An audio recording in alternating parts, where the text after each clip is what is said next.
नमस्कार शुभ सकाळ digital news TV को आपण मानक स्वागत। सौर शक्ति उत्पादन रे ओडिशा हेबो नंबर 1। पूर्वतट रेल विभाग नेबो एही दायित्व। ओडिशा रे हेबो सौर शक्ति उत्पादन केन्द्र स्थापन।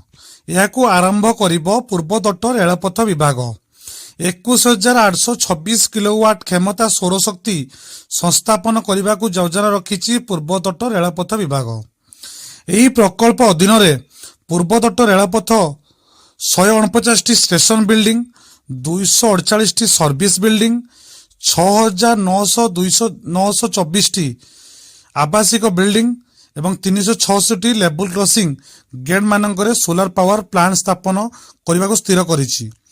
खबर अनुसार स्टेशन बिल्डिंग, सर्विस बिल्डिंग, आवासिक बिल्डिंग एवं लेवल क्रॉसिंग गेट मानकरे सौर शक्ति उत्पादन केन्द्र स्थापन करिबो पूर्वतट रेलपथ विभाग। एथिस वर्ष को प्राय 91 कोटी 41 लक्ष टंका और शक्ति बिल वर्ष को प्राय 14 कोटी टंका संचय हेबो।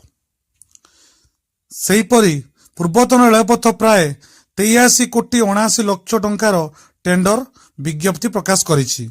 भुवनेश्वर कटक पारादीप भद्रक रेल सेक्शन पाई 8 कोटी 86 लक्ष, अनुगुल रेल सेक्शन पाई 9 कोटी 48 लक्ष टंका व्यवहार करिछि पूर्वतन रेलपथ।